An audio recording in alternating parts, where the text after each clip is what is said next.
નમસ્કાર મિત્રો, કિસાન સમાચાર ચેનલમાં તમારું ખૂબ ખૂબ સ્વાગત છે। દેશ, દુનિયા અને ગુજરાતના તાજા, મોટા અને સૌથી મહત્વપૂર્ણ સમાચાર જાણીએ તે પહેલા તમે ચેનલમાં નવા હોય તો ચેનલને જરૂરથી સબસ્ક્રાઇબ કરીને વિડીયો લાઈક કરી દેજો। આજના મોટા સમાચાર। રાજ્યમાં ગરમી સાથે વરસાદની આંબાલાલ પટેલે કરી મોટી આગાહી।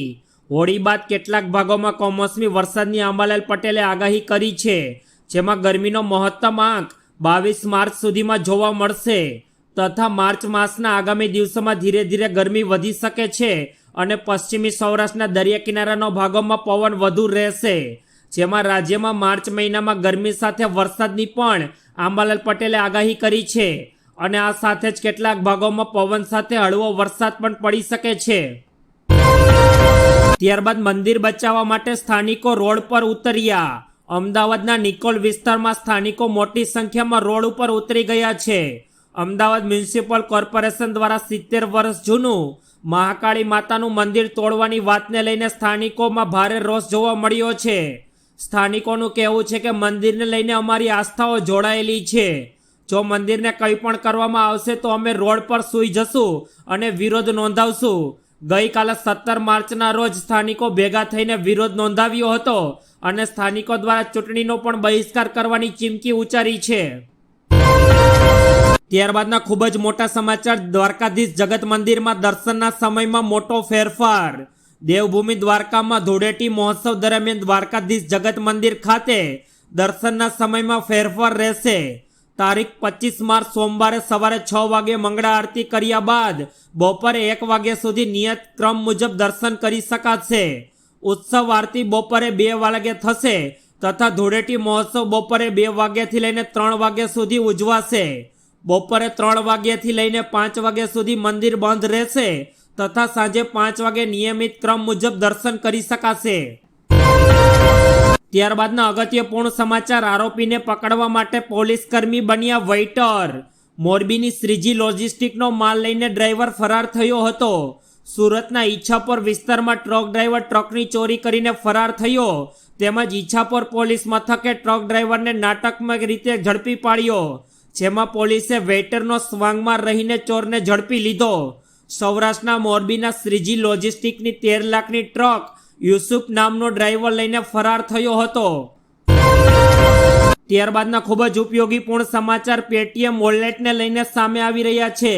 રિઝર્વ બેંક ઓફ ઇન્ડિયા દ્વારા પેટીએમ બેંક પર લાદવામાં આવેલ પ્રતિબંધ 16 માર્ચથી શરૂ થઈ ગયો છે। આ કારણે હવે તમે પેટીએમ વોલેટ અથવા પેટીએમ ફાસ્ટેગમાં પૈસા જમા કરાવી શકશો નહીં। આવી સ્થિતિમાં તમારે પેટીએમને બદલે અન્ય કોઈ બેંક તથા NBCFનું ફાસ્ટેગ લેવું જોઈએ। જો તમે આમ નહીં કરો તો તમારે ડબલ ટોલ ચૂકવવો પડશે। જો તમારી પાસે હજુ પણ તમારા પેટીએમ વોલેટમાં પૈસા છે તો તેનો ઉપયોગ ટોલ પેમેન્ટ માટે કરી શકાય છે। ત્યારબાદના ખૂબ જ મોટા સમાચાર। કોંગ્રેસ ઉમેદવાર ગેનીબેનને લઈને સામે આવ્યા। કોંગ્રેસ ઉમેદવાર ગેનીબેન ઠાકોરે પોલીસ પર આક્ષેપ કર્યા, જેમાં પોલીસ હપ્તા લેતી હોવાનું ગેનીબેન ઠાકોરે આક્ષેપ કર્યો છે। ગેનીબેને જણાવ્યું કે હપ્તા આપે તેના 2 નંબરના ધંધા ચાલુ રહે, જે હપ્તો ન આપે તેની સામે કેસ થાય, કાર્યવાહી થાય એટલે સમજી જવાનું કે હપ્તો લેટ થયો છે। બનાસ ડેરીનો પગાર લેવા બનાસ બેંકમાં ખાતું હોવું જોઈએ। લોકો પોતાની બેંકમાં દૂધનો પગાર પણ લઈ શકતા નથી। કોંગ્રેસ ઉમેદવાર ગેનીબેન ઠાકોરે થરાદા અજવાડા ગામે સભામાં જાહેર મંચ પરથી પોલીસ અને બનાસ ડેરી પર આક્ષેપ કર્યા છે। ત્યારબાદના ખૂબ જ મહત્વપૂર્ણ સમાચાર। વિદેશી વિદ્યાર્થીએ સ્થાનિક વિદ્યાર્થીને લાફો મારતા વિવાદ સર્જાયો। ગુજરાત યુનિવર્સિટી ખાતે વિદ્યાર્થીઓની બબાલ અને ત્યારબાદ થયેલ તોડફોડ મામલે ગૃહ રાજ્યમંત્રી હર્ષ સંઘવીએ રિપોર્ટ માંગ્યો છે, જેમાં સામે આવ્યું છે કે નમાજ પડતા વિદેશી વિદ્યાર્થીએ હુમલો કરતા વિવાદ વકર્યો હતો, જે પછી વિદેશી વિદ્યાર્થીએ સ્થાનિક વિદ્યાર્થીને લાફો મારતા વિવાદ વધ્યો। આ તરફ કેન્દ્રીય વિદેશ મંત્રાલય દ્વારા પણ નિવેદન આપવામાં આવ્યું છે, જેમાં જણાવવામાં આવ્યું છે કે રાજ્ય સરકાર દ્વારા કાર્યવાહી કરવામાં આવી રહી છે, તેમજ વિદેશ મંત્રાલય ગુજરાત સરકાર અને અમદાવાદ પોલીસ સાથે સતત સંપર્કમાં છે। ત્યારબાદના અગત્યપૂર્ણ સમાચાર। લોકસભા ઇલેક્શન 2024ને લઈને સામે આવ્યા। સમગ્ર દેશભરની સાથે ગુજરાતમાં ચૂંટણી આચારસંહિતા અમલી બનાવવા માટે ગીર સોમનાથ જિલ્લા વહીવટી તંત્ર તૈયાર થયું છે। જેમાં ચૂંટણી પંચની સૂચના મુજબ સોશિયલ મીડિયામાં સમજ્યા વિચાર્યા વગર પોસ્ટ કરનાર પર કાયદેસરની કાર્યવાહી કરવામાં આવશે. ગીર સોમનાથ જિલ્લામાં કુલ 10,104 મતદાન કેન્દ્રો આવેલા છે.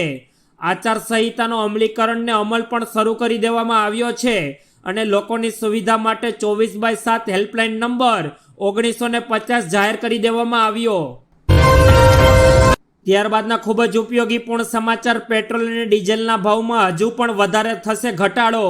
પેટ્રોલિયમ મંત્રી હરદીપસિંહ પુરીએ આપ્યું મોટું નિવેદન. પેટ્રોલિયમ મંત્રી હરદીપસિંહ પુરીએ શુક્રવારે ફરી એકવાર મોટું નિવેદન આપ્યું. તેમણે કહ્યું કે પેટ્રોલ અને ડીઝલના ભાવમાં વધુ ઘટાડો કરવા અંગે નિર્ણય સરકારી ઓઇલ કંપનીઓ અને બજારની સ્થિત નફાકારકતાને જોઈને લેવાશે.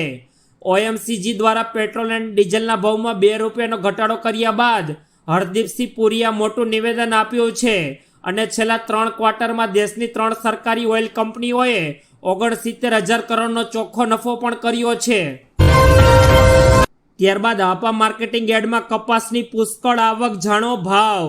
જામનગરમાં આવેલ હાપા માર્કેટિંગ યાર્ડમાં શનિ અને રવિવારની રજાને લઈને જથ્થામાં મોટો વધારો જોવા મળ્યો હતો. ગઈકાલની સરખામણી આજે જામનગર માર્કેટિંગ યાર્ડમાં જણસી વેચવા આવતા ખેડૂતોની સંખ્યા વધી ગઈ હતી.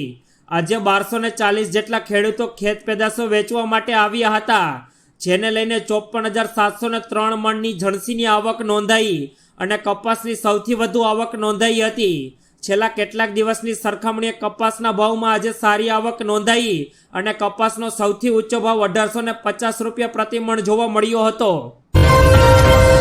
ત્યારબાદ રાજકોટ એપીએમસીમાં ટુકડા ઘઉંની રેલમ છેલ, મણના આટલા ભાવ મળ્યા.